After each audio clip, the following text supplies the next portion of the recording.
Back then, survival came first, even if it meant eating rats, roadkill, or banned ingredients. These meals were once everyday staples during the Great Depression, but today they're illegal for reasons ranging from health hazards to animal rights laws. Back in the days when supermarket shelves weren't exactly overflowing with choices, families found protein wherever they could, even if that meant looking up into backyard trees for their next meal. Squirrel stew.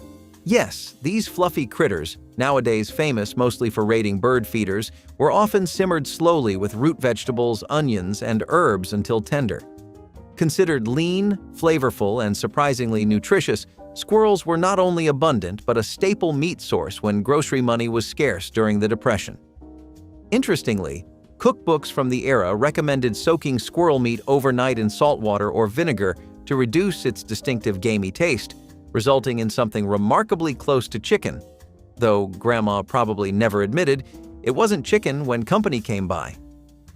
Modern laws recognize squirrels as protected game animals, closely regulated to ensure ecological balance and disease control. After all, nothing ruins nostalgia faster than discovering dinner might have rabies. In Depression-era America, protein was at a premium, and butcher shops quietly began offering an unconventional choice to economically strained families: horse meat. Marketed discreetly as an affordable alternative to beef, horse meat steaks, sausages, and roasts made regular appearances on dinner tables. Recipes often called for marinating the meat overnight to tenderize its notoriously tougher texture, while seasoning with garlic, bay leaves, and red wine could cleverly disguise its slightly sweeter, iron-rich taste. Interestingly, newspapers of the time published editorials praising horse meat's nutritional value, hoping to encourage skeptical diners to saddle up and give it a try. However, public acceptance faded rapidly after World War II, as horses transitioned fully from livestock status to beloved pets, sparking a cultural backlash against consuming an animal more commonly pictured pulling carts or carrying cowboys into sunsets. Today, slaughtering horses for food is banned nationwide, driven by both ethical concerns and potential contamination from medications given to animals not raised for consumption. The FDA classifies horses as companion animals, effectively shutting the stable door on commercial sale of horse meat.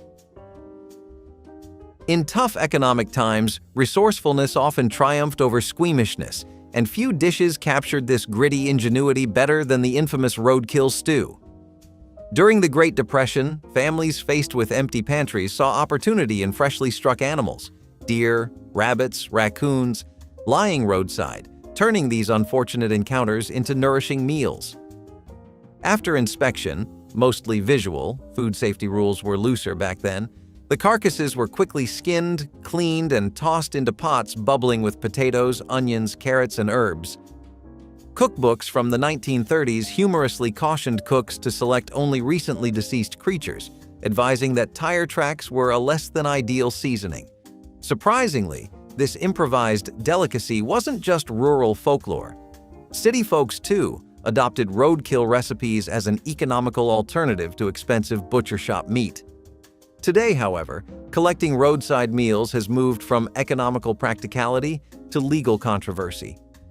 Many states now strictly regulate or outright forbid harvesting roadkill, citing health hazards from bacteria, parasites, and unknown diseases, not to mention wildlife preservation laws designed to prevent poaching disguised as scavenging. If you've ever watched a raccoon tip over your garbage cans, you might find it hard to imagine inviting one to dinner. Yet, during the Great Depression, resourceful cooks did exactly that, preparing raccoon meat as routinely as chicken. Back then, hunting or trapping raccoons wasn't just a hobby, it was survival. Cookbooks advised carefully cleaning and soaking the meat overnight, typically in vinegar or salt water, to remove the greasy, gamey flavor before roasting it with sweet potatoes or simmering it into a hearty stew. Interestingly, raccoon was even featured prominently in community cook-offs and rural Sunday dinners, considered delicious enough to appear in popular recipes alongside pork and beef. However, the days of openly dining on raccoon meat faded with tightening health and wildlife regulations.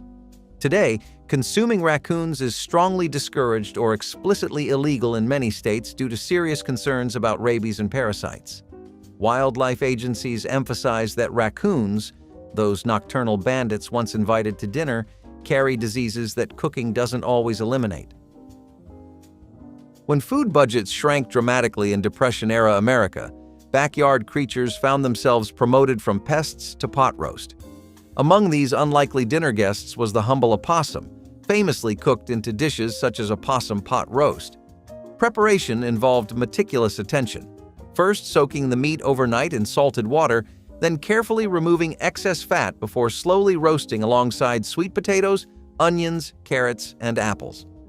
Cookbooks from that time proudly featured detailed opossum recipes, reassuring skeptical home chefs that the meat was tender, mild-flavored, and almost as good as pork, though likely no opossum ever felt flattered by the comparison.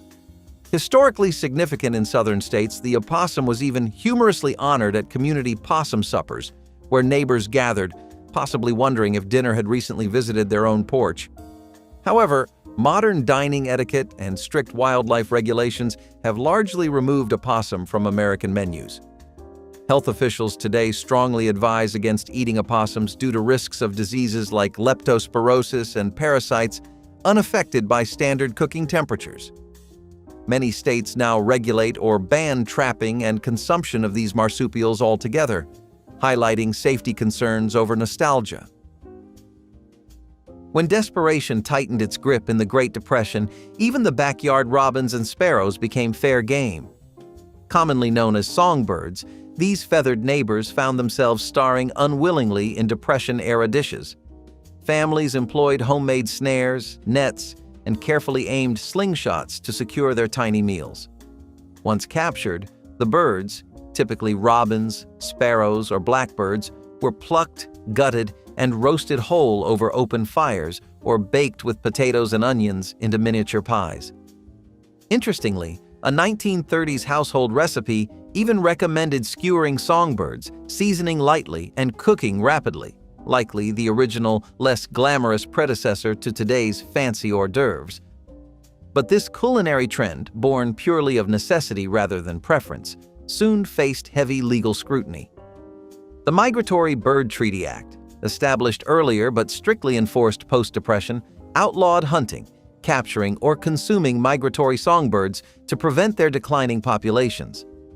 Today, violating these regulations could result in hefty fines or even imprisonment, making songbird skewers a costly dish indeed. In an era when practicality trumped sentimentality, even the family pet wasn't always off-limits as a main course.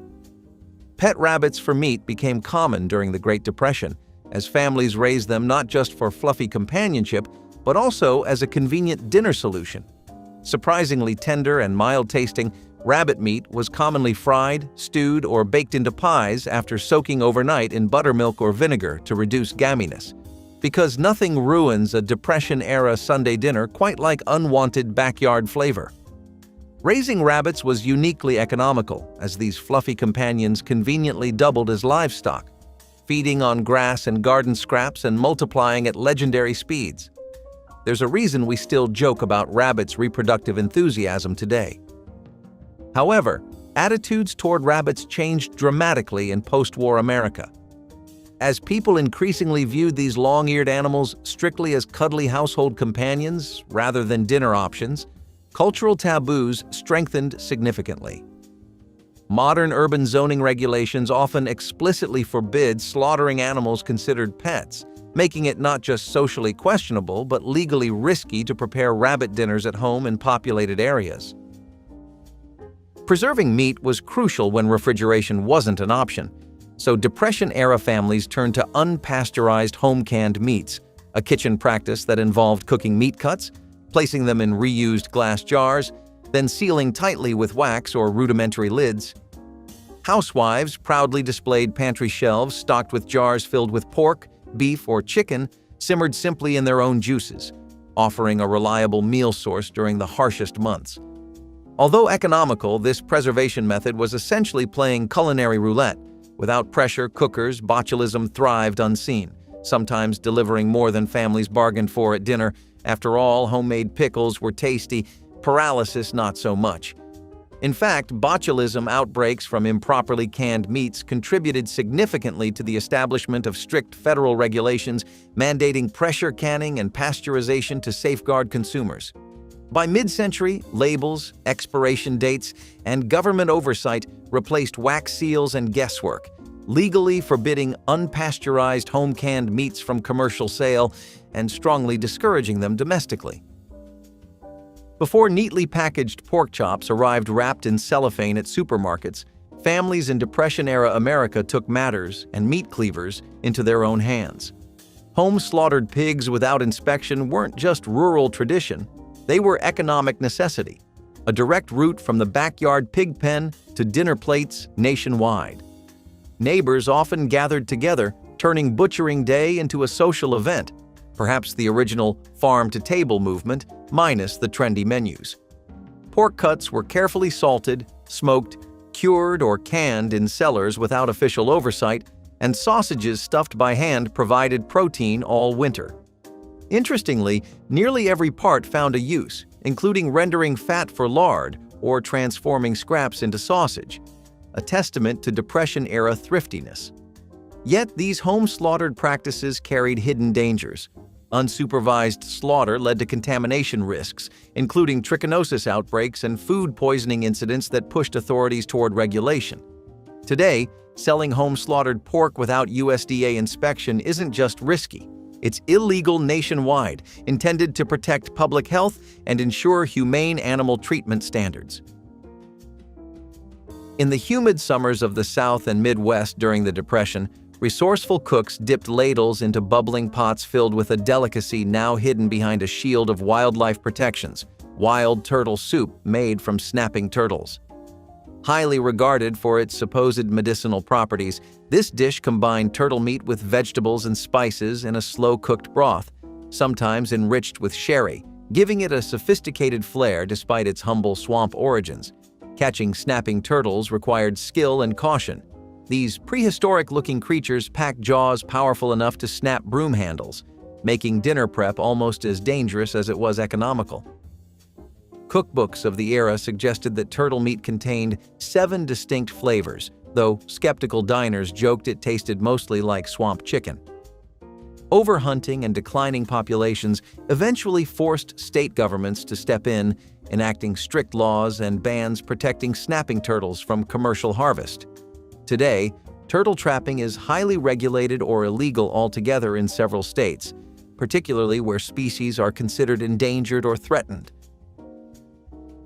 In the leanest years of the Great Depression, nothing edible went to waste. Not even the parts most people today wouldn't touch with a 10-foot pole, like boiled squirrel heads. This peculiar dish, particularly favored in southern Appalachia, involved simmering squirrel heads slowly, extracting tender meat from cheeks and even brains, both prized as delicacies rich in nutrients. Preparation required patience, typically slow-boiled with salt, onions, and herbs until the meat easily slipped off the bone, a culinary adventure often joked about as the original head-to-tail eating philosophy. Eating squirrel heads wasn't merely a quirky rural curiosity, but a necessity-driven culinary solution. During times when meat was scarce, discarding any edible part was economically unthinkable. However, modern regulations strongly discourage consuming squirrel brains, not merely because it's unsettling dinner table conversation, but due to legitimate health concerns. Studies revealed a disturbing connection between squirrel brain consumption and a rare fatal neurological disorder known as Creutzfeldt-Jakob disease, a cousin of the infamous mad cow disease. During the hardest years of the Great Depression, desperate hunger led Americans to pursue protein sources that nowadays would make your local health inspector faint, like bat meat.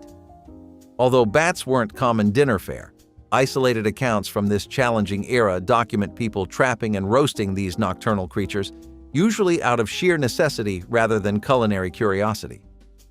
Preparation involved singeing the fur off bats, an image probably best left to history books, and roasting or boiling the meat thoroughly to combat its intensely gamey taste. Some Depression-era home chefs optimistically suggested marinating bat meat overnight, perhaps hoping to mask flavors described politely as unusually pungent. Humorously, no cookbook of the era prominently advertised bat recipes, suggesting even desperate cooks preferred to keep bat suppers under wraps. Today, however, American laws explicitly forbid hunting or consuming bats, recognizing their critical role in ecosystems as insect controllers and pollinators. Additionally, bats carry diseases like rabies and histoplasmosis, making their consumption extremely dangerous and firmly illegal. While city rats today might prompt a frantic call to pest control, desperate times during the Great Depression transformed these rodents from street menace to last resort protein. Eating rat meat wasn't common practice, but urban families facing starvation did indeed resort to capturing and cooking these widely detested animals. Rat meat required meticulous cleaning, soaking in brine or vinegar, and thorough cooking at high temperatures, usually roasted or simmered into stews heavily seasoned to disguise its origins. Historical accounts indicate that rat dinners emerged mostly from extreme necessity rather than culinary experimentation, with some cooks humorously admitting the biggest challenge was convincing diners it tasted almost like rabbit, provided they didn't think too hard about it. Naturally, health concerns arose from consuming urban rodents, notorious carriers of disease. Think plague and leptospirosis, conditions more serious than indigestion after Thanksgiving dinner. These legitimate dangers pushed health authorities to unequivocally declare rat meat illegal and unsafe, permanently closing down any possibility of a rat roast revival. Modern laws reflect clear public health priorities, strictly forbidding consumption of rodents, classifying them as dangerous vermin rather than viable food sources. During the hardest days of the Great Depression, families discovered ways to use every bit of available food, including parts that modern cooks might discreetly discard, leading to dishes like blood soup made from chickens or pigs. This thick, savory stew was surprisingly popular, especially among immigrant communities where wasting animal parts was practically a sin. To prepare the soup, fresh blood was immediately whisked with vinegar to prevent clotting, then simmered slowly alongside onions, garlic, spices, and grains, yielding a protein-rich, iron-packed meal designed to stretch tight budgets further than your granddad's wallet on payday. Interestingly, similar dishes remain popular today in European cuisines like Polish czernina or Filipino dinuguan, suggesting Depression-era Americans weren't alone in turning blood into hearty comfort food.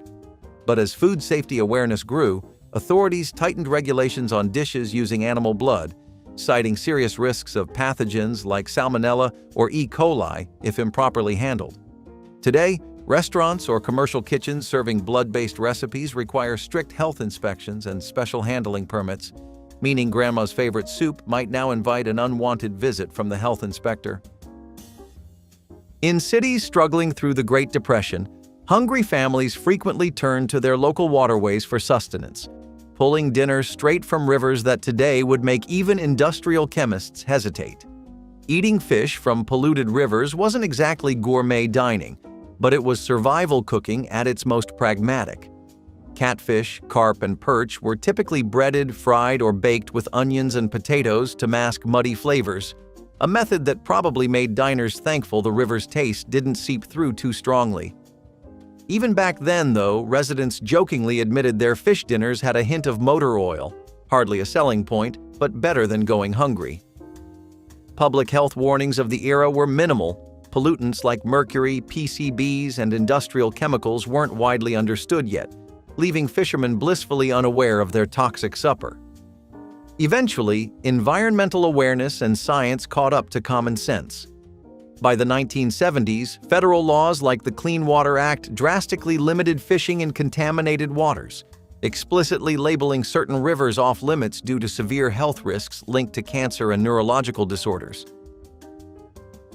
When empty stomachs growled louder than consciences, desperate Depression-era families sometimes turned to stealing eggs from wild bird nests, transforming survival into a risky game of climbing trees and dodging angry mother birds. Children often undertook this daring pantry raid, carefully selecting nests perched high above the ground, collecting delicate eggs from robins, sparrows, or doves. These tiny eggs were either scrambled or fried, occasionally mixed into baked goods or cooked into miniature omelets, providing valuable protein at virtually no cost, except perhaps the occasional scratch or angry peck. Cookbooks didn't endorse nest raiding outright, but folklore and family recipes quietly suggested the eggs tasted richer and creamier than typical store-bought versions, perhaps flavored by adrenaline from evading dive-bombing parents. However, what began as a necessary measure evolved into a serious ecological threat as declining bird populations led to stringent protections. Under today's strict wildlife conservation laws, specifically the Migratory Bird Treaty Act, stealing wild eggs is explicitly illegal, punishable by substantial fines or even imprisonment. Frugality reached extremes during the Great Depression, prompting homemakers to become amateur meat inspectors, carefully sniffing, trimming, and salvaging moldy or spoiled meat, hoping tonight's dinner wouldn't become tomorrow's medical emergency. While modern sensibilities cringe at the thought, families in dire poverty routinely carved away discolored portions, heavily seasoned questionable cuts, then cooked them at high temperatures to minimize risk, though the flavor sometimes left diners longing for less adventurous meals. Depression-era recipe books quietly hinted that spoiled meat could be resurrected by lengthy boiling or vinegar marinades, presumably on the theory that vinegar masked more sins than it absolved. Surprisingly, this wasn't entirely misguided. Boiling could neutralize some bacteria, though it did little to eliminate dangerous toxins already present. Eventually, as understanding of foodborne illnesses grew, health officials recognized consuming spoiled or moldy meat wasn't a test of toughness, but a genuine public health threat. Strict federal food safety regulations emerged, explicitly forbidding restaurants and stores from selling spoiled products and making it illegal to knowingly distribute unsafe meat. During the Great Depression, when pantry shelves often looked emptier than politicians' promises, resourceful cooks headed into the woods, turning nature's mystery produce into dinner. Unregulated foraged mushrooms became commonplace, not from gourmet preference, but simple necessity. Families plucked mushrooms indiscriminately, often without knowing a morel from a death cap, and tossed them confidently into stews or skillets, sautéing them with butter or bacon fat. Old cookbooks optimistically advised, "When in doubt, boil twice," a questionable method that unfortunately didn't neutralize deadly toxins. Despite countless accidental poisonings, mushroom foraging surged in popularity, with amateur gatherers picking anything remotely edible-looking, sometimes proving that bravery and culinary wisdom don't always go hand in hand. By the mid-20th century, authorities took action, heavily restricting mushroom foraging in public parks and forests. Today, selling wild foraged mushrooms without certification is outright illegal in many states, enforced through strict permitting systems intended to protect public health. Imagine rummaging through a pantry full of unlabeled jars, playing culinary roulette with tonight's dinner. Exactly what many Depression-era families did with canned goods without expiration dates or labels. Back then, home canning wasn't just tradition, it was an absolute lifeline, with families routinely sealing meat, vegetables, and fruits inside recycled glass jars or tins, blissfully unconcerned about pesky details like expiration dates or ingredient lists. Dinner often became a surprise mystery meat special. Moms called it creativity. Kids might have called it something else entirely. Cooks would boil these unlabeled contents vigorously, hoping to reduce health risks, though botulism remained a lurking threat even then. Ironically, food safety guidelines of that era were minimal at best, and illnesses frequently resulted from guesswork gone wrong. Eventually, federal food labeling laws and regulations emerged, driven by serious health scares linked directly to unidentified canned goods. Today, selling unlabeled or undated food isn't just unsafe, it's explicitly illegal, with strict FDA requirements on labeling and freshness dates designed to prevent illness and confusion alike. At a time when cooking fuel was expensive and bellies needed filling cheaply, hungry Depression-era Americans occasionally turned to dishes like raw ground beef sandwiches, famously dubbed Cannibal sandwiches, to stretch budgets and dodge cooking costs. Despite the grim-sounding nickname, these sandwiches contained nothing scarier than raw beef spread generously on rye bread, topped with onions, salt, and pepper.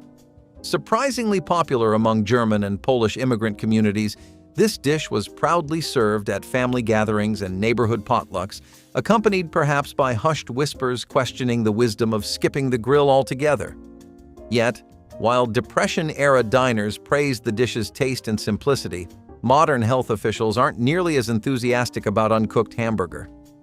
The USDA now strongly discourages consuming raw ground beef due to dangerous bacteria such as E. coli and Salmonella, dangers that Depression-era diners blissfully ignored, possibly chalking stomach aches up to grandma's heavy onions. When families had no extra pennies to spare during the Depression, every ounce of a home-slaughtered hog held culinary promise, including the fat, which found new life in kitchens as rendered lard. Households meticulously melted down pork fat, transforming it into creamy, shelf-stable lard used to fry, bake, or season just about everything, from pie crusts to biscuits.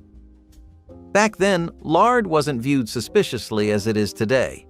Cookbooks proudly praised it as the secret to perfectly flaky pie crusts, biscuits, and even pastries, because sometimes butter wasn't just scarce, it was downright extravagant.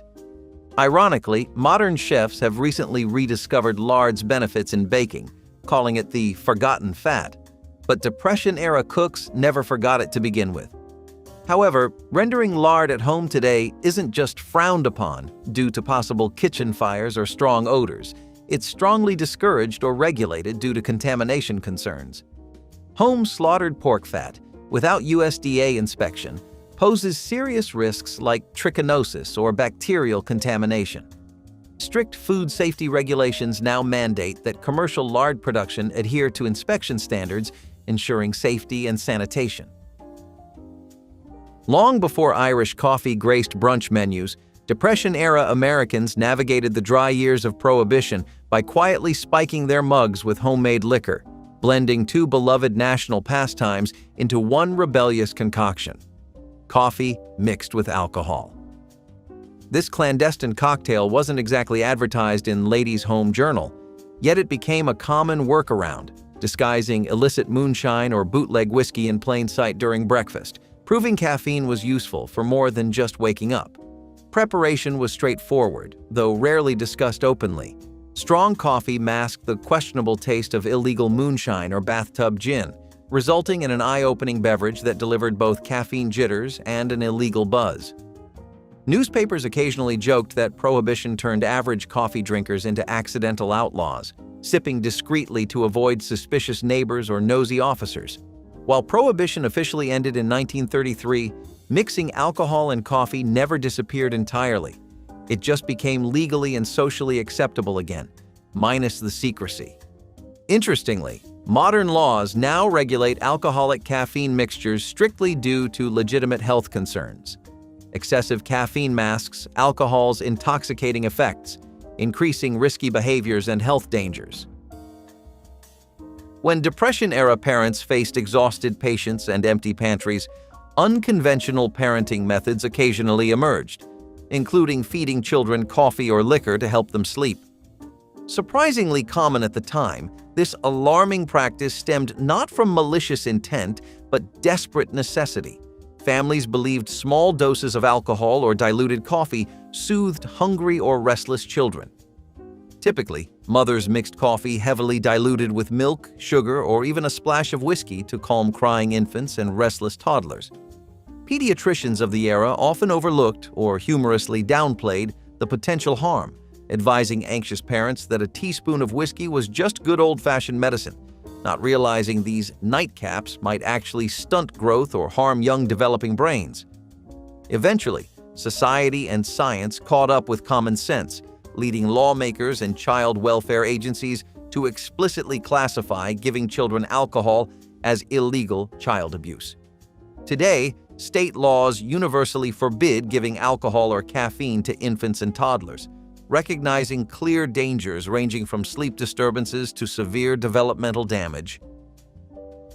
When food was scarce and nothing could be wasted, Even discarded bones found their way into soup pots, leading to a common Depression-era practice: boiling wild animal bones for broth without proper cleaning. Families scavenged whatever bones they could find, from hunted game to roadkill, tossing them directly into bubbling water to extract every ounce of nutrition. Long-simmered broths were the foundation of countless meals, stretching meager ingredients into something filling, even if the origins of the bones remained a little too mysterious. However, without modern sanitation practices, these broths often carried more than just flavor. Bacteria, parasites, and even traces of decomposing tissue lurked in improperly cleaned bones, turning survival soup into an unintended health hazard. Despite folk wisdom insisting that boiling kills everything, science eventually proved otherwise. As food safety regulations evolved, health officials cracked down on uninspected animal byproducts, requiring commercial food production to follow strict sanitation guidelines. Today, using uncleaned wild bones for broth is a serious violation of food safety laws, largely banned in restaurants and commercial kitchens due to contamination risks. In the depths of the Great Depression, when store-bought meat was an unattainable luxury, desperate urban dwellers turned to an unlikely source of protein: city pigeons. Once celebrated as a delicacy in fine European cuisine under the name squab, these birds became survival food for struggling families who saw no reason to let an abundance of free-roaming fowl go to waste. Trapping methods varied, from simple box traps to improvised nets, and once caught, pigeons were plucked, gutted, and either roasted whole or stewed with whatever vegetables and seasonings were available. Recipes from the era suggested slow-cooking pigeon to tenderize its notoriously tough texture, though no amount of seasoning could completely disguise the telltale flavor of city living. However, what seemed like an economical solution carried serious health risks. Unlike farm-raised squab, city pigeons scavenge from gutters, dumpsters, and streets, exposing them to toxins, parasites, and diseases like histoplasmosis and salmonella. As urban sanitation improved, laws were enacted to prohibit the trapping and consumption of wild pigeons, recognizing them as disease carriers rather than dinner options. In a period marked by rapid industrialization and cost-cutting innovations, one controversial ingredient left its mark on the processed meat industry: canned pink slime meat. Emerging as a byproduct of the 1960s surge in mass-produced foods, this product was initially celebrated for its efficiency and affordability, which resonated with a public eager for convenience amid economic uncertainties.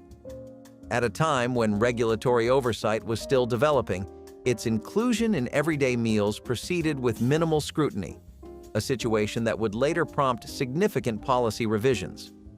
Although it provided an economical solution for meat processors, consumers soon discovered that the product harbored potential health risks, ranging from digestive disturbances to concerns over long-term exposure to industrial chemicals. Advertisements touted its value as an innovative way to extend meat supplies, a claim that seemed almost too good to be true once adverse health impacts came to light.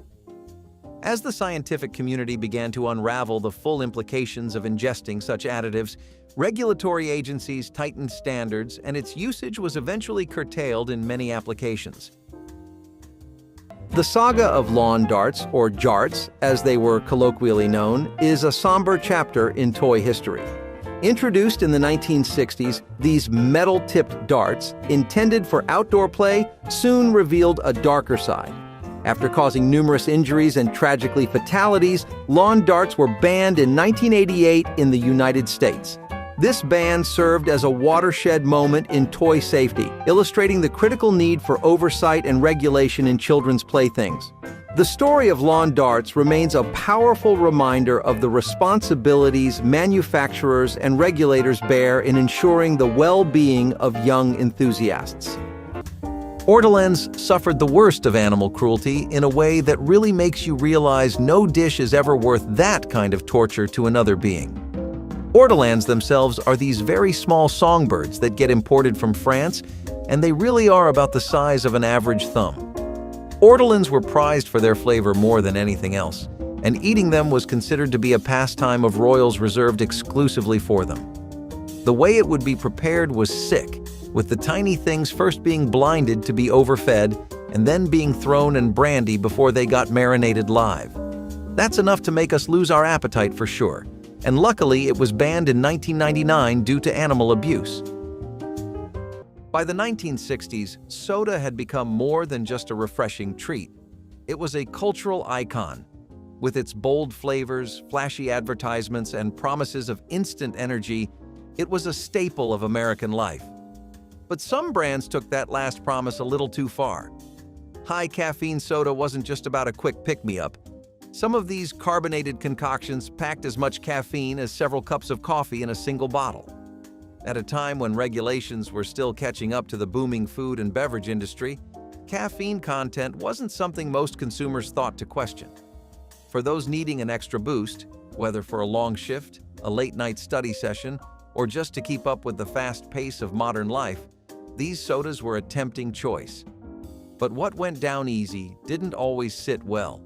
Excessive caffeine consumption could lead to heart palpitations, anxiety, and even dependency. Some drinkers learned the hard way that too much of a good thing wasn't always a good thing. As research into caffeine's effects grew, regulations tightened. Today, sodas still contain caffeine, but the extreme levels once found in certain brands have been curbed.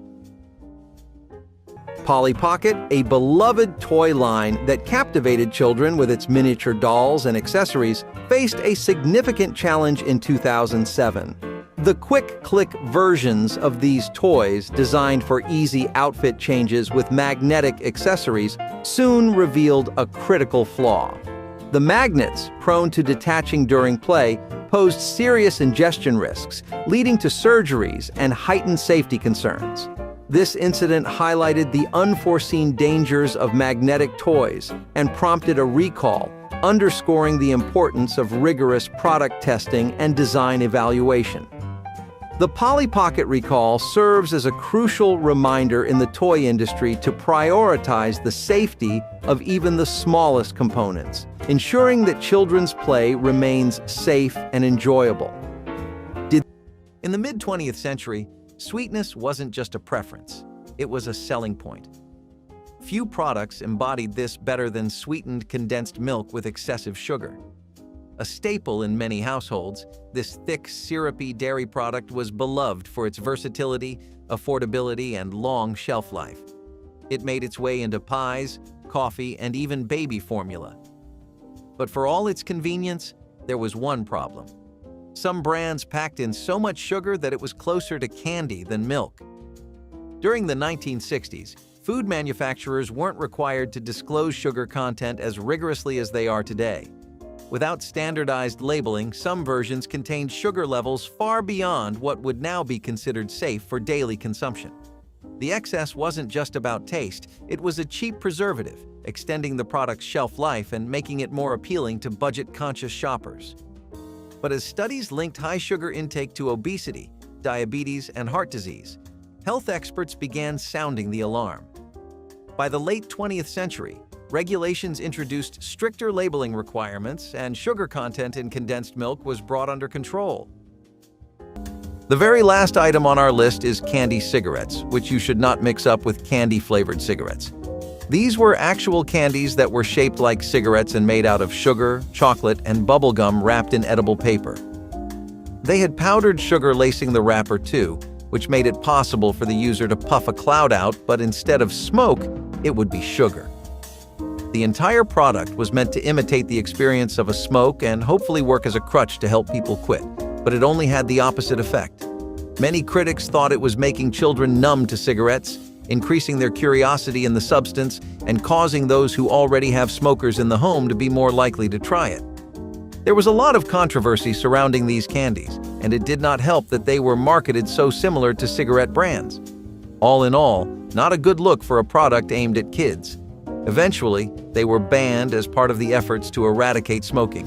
And we gotta say, there are a few things in history America has been as thorough about weeding out as its brief fling with smoking. Bright, bold, and eye-catching, color mattered in the 1960s food industry, and few additives were as widely used as red No. 2 or amaranth. From candies to cake frosting, this synthetic dye gave processed foods an irresistible vibrancy. It was cheap, effective, and made everything look more appealing. But what manufacturers saw as a marketing advantage, scientists would later recognize as a serious health risk. At the time, food dyes weren't scrutinized as heavily as they are today. The general belief was that if a product made it to store shelves, it had to be safe. Red number 2 was everywhere, with little concern for long-term effects. But as research advanced, animal studies suggested a troubling connection between this popular dye and potential carcinogenic properties. Though the data wasn't conclusive for humans, the idea of a cancer-causing colorant lurking in everyday foods was enough to raise alarms. Public pressure mounted, and by the 1970s, the FDA banned red number 2 in the US, following similar actions in Europe. While other artificial dyes remained in use, this case marked a turning point in food safety regulations.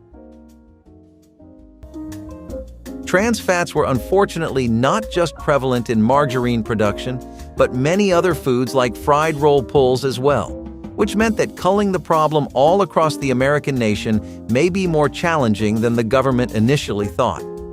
Basically, if something had liquid oil becoming solid fat, it had trans fats, and that means it had a health risk worth considering. Fried roll-ups happened to be a delicious snack that many people would enjoy in their free time or when they found a stall with the fragrance of a good roll-up. Although businesses like that would suffer the same as margarine producers did when the FDA put a lid on the entire situation with trans fats, and we cannot be happier that they did. Look, it is not like we do not enjoy our fair share of fried food, but the fried roll-up pulls just had too many trans fats for something that was available readily and fast. The smoky aroma of grilled meat has been a staple of backyard cookouts for generations.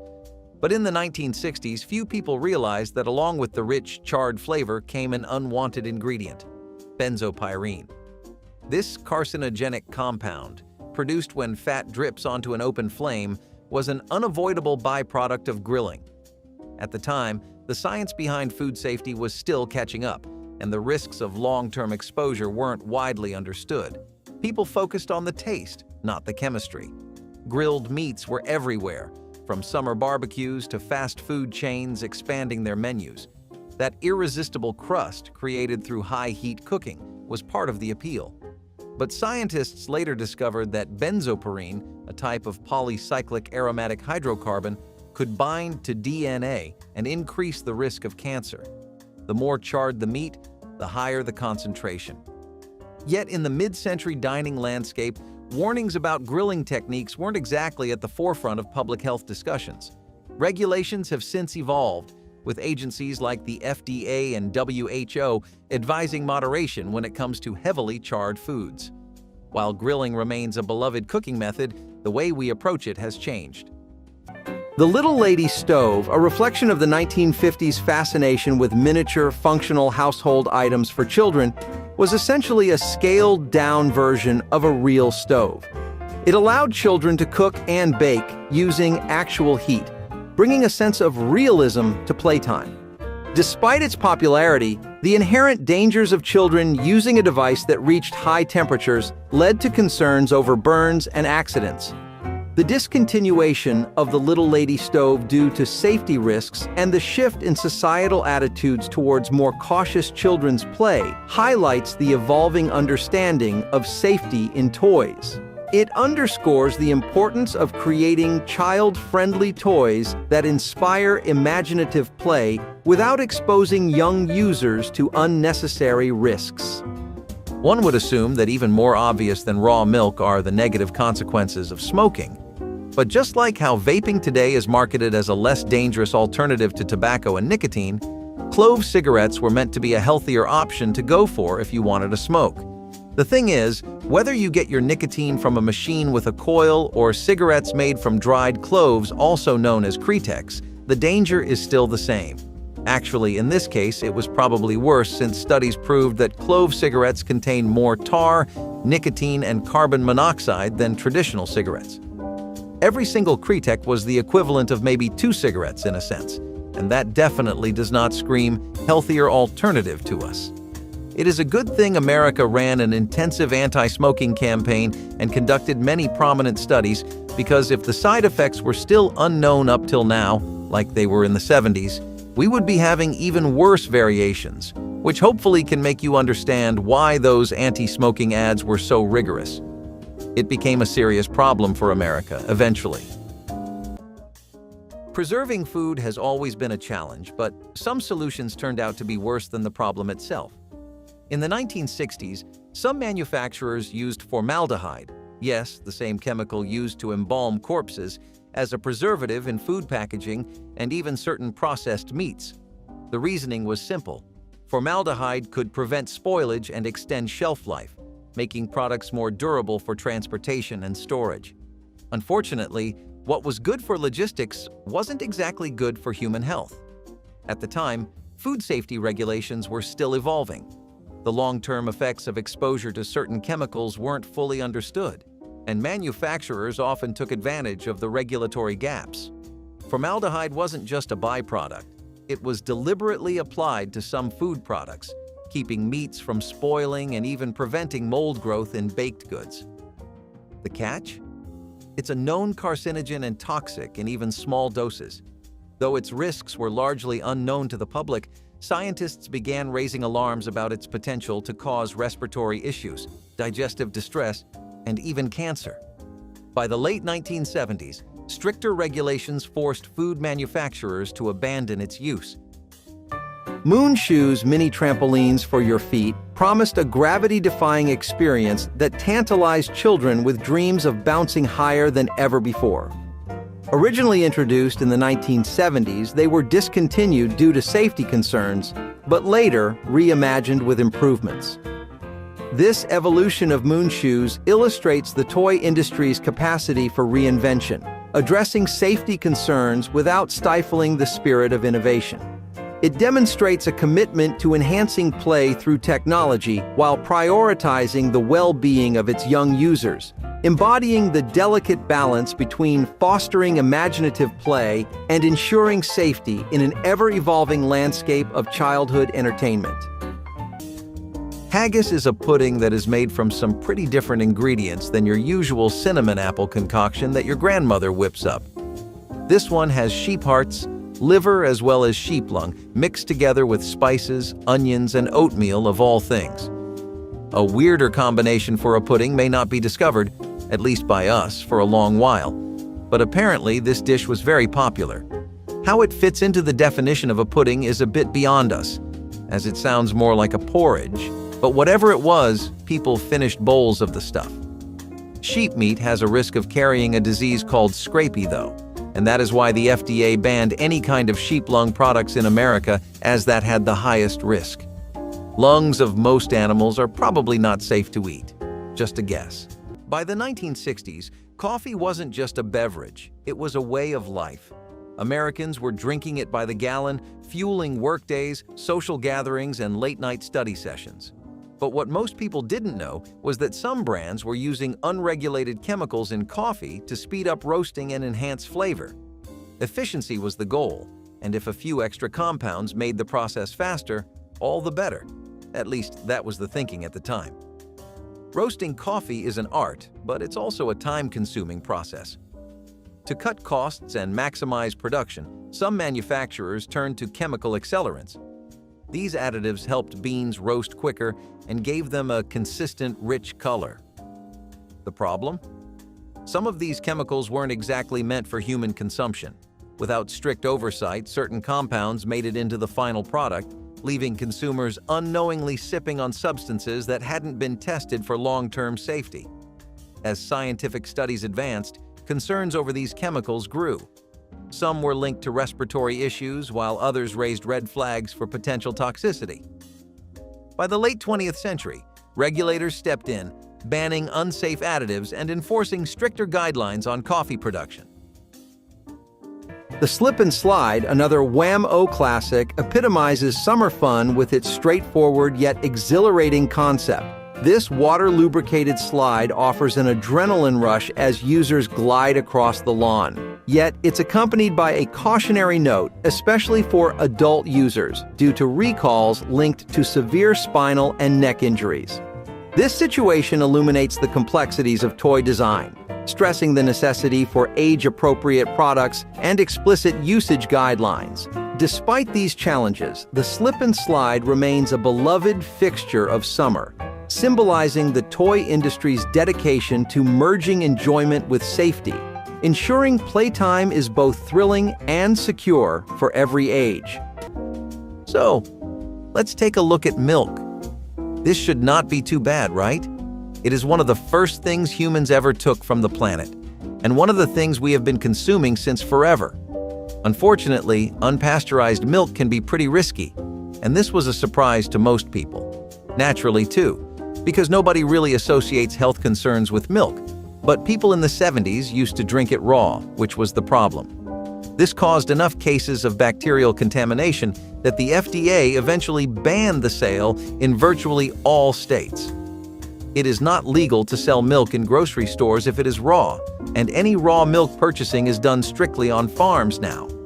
Long before tobacco was widely recognized as a public health hazard, it was used in ways that would raise eyebrows today. One of the strangest? Tobacco-flavored cough syrup. At a time when smoking was still being advertised by doctors and marketed as a remedy for stress, it wasn't all that shocking to find tobacco making its way into medicinal syrups. After all, if it was good enough for a cigarette, why not a sore throat? Throughout the early to mid-20th century, cough syrups were often packed with ingredients that, in hindsight, sound more like the makings of a problem than a cure. Some contained opiates, others had alcohol, and a few, incredibly, were infused with nicotine or tobacco extracts. The idea was that the plant's natural properties could help suppress coughs and open up airways. And while the logic might have sounded reasonable at the time, the reality was far from beneficial.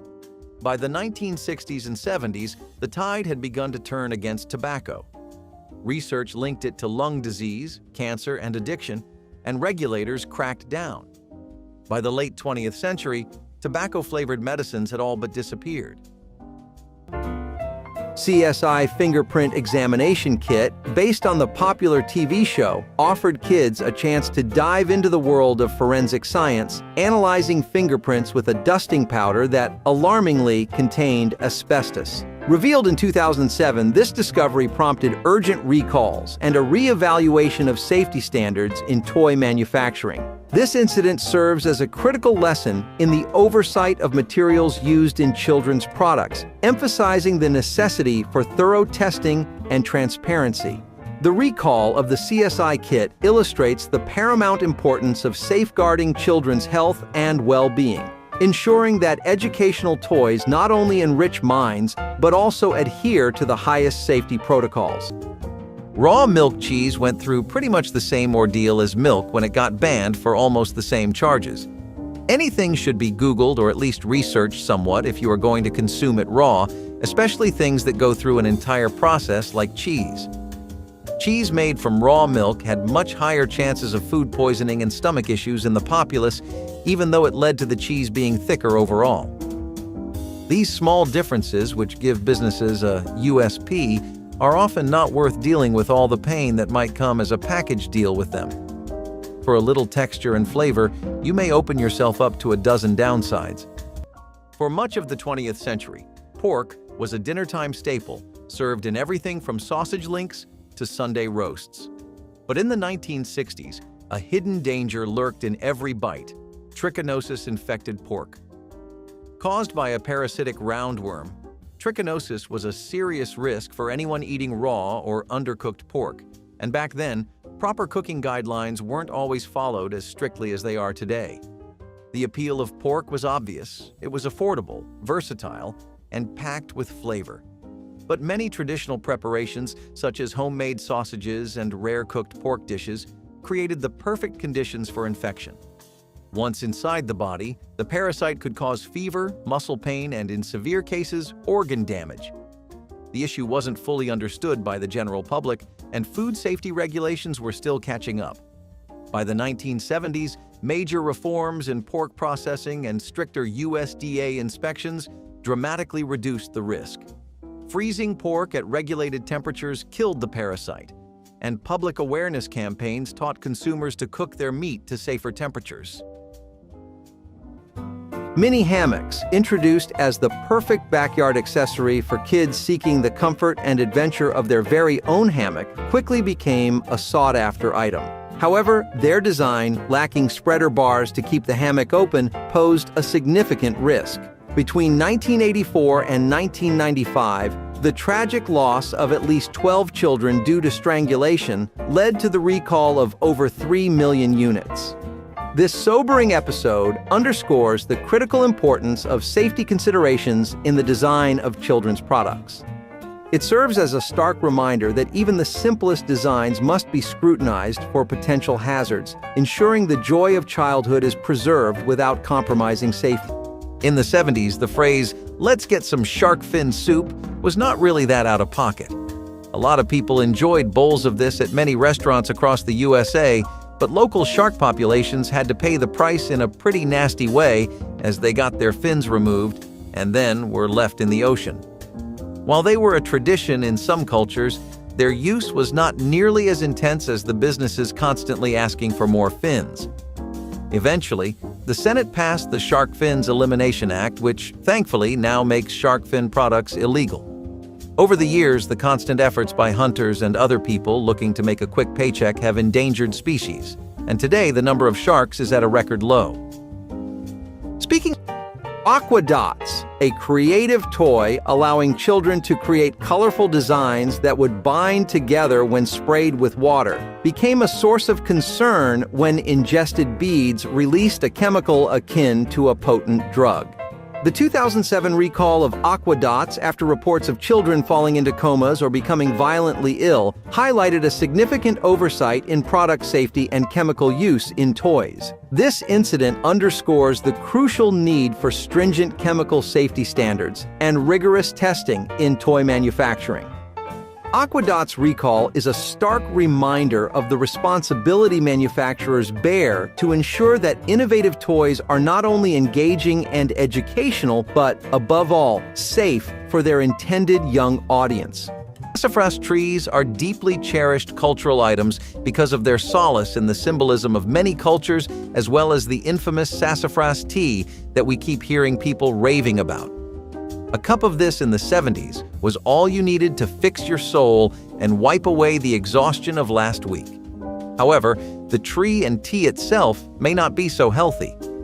The tea at least contains a carcinogen called squirrel, which is found in large amounts in the tea, thereby making it pretty unsafe as well as a bad idea if you have any pre-existing breathing problems. Besides, some studies found that the root bark of the tree and the oil it secretes can be linked to cancer or liver damage. Maybe we should reevaluate how healthy this piece of foliage is? Few scents are as instantly recognizable as the rich, buttery aroma of freshly popped popcorn. But in the mid-20th century, that unmistakable smell often came from a chemical rather than dairy. Artificial butter flavoring, or diacetyl, became a common ingredient in microwave popcorn, margarine, and other processed foods, offering an affordable way to mimic the real thing. At a time when convenience foods were on the rise, manufacturers saw it as a perfect shortcut, one that delivered full-flavored appeal without the cost of actual butter. But while diacetyl made foods taste richer, it also carried risks that wouldn't come to light for decades. In industrial settings, workers exposed to airborne diacetyl began developing severe respiratory illnesses, including a rare condition later dubbed popcorn lung. The name might sound cartoonish, but the effects were anything but. Prolonged exposure could cause irreversible lung damage, leading to chronic coughing and shortness of breath. Regulatory agencies eventually intervened, restricting its use in certain food production environments and mandating safer handling practices. While diacetyl is still found in some products today, many companies have removed or replaced it. Sky dancers, enchanting fairy toys that soared into the air with the pull of a string, captured the hearts of many with their graceful flights. However, their whimsical flights were not without peril. The hard, unpredictable flying patterns led to numerous injuries. From eye injuries to broken teeth, resulting in a recall in 2000. This incident highlights the unpredictable nature of toy design, where innovative concepts must be balanced with rigorous safety testing. Skydancer's story is a cautionary tale of ensuring that the magic of play does not become a source of unintended harm, reflecting the ongoing journey towards safer play experiences.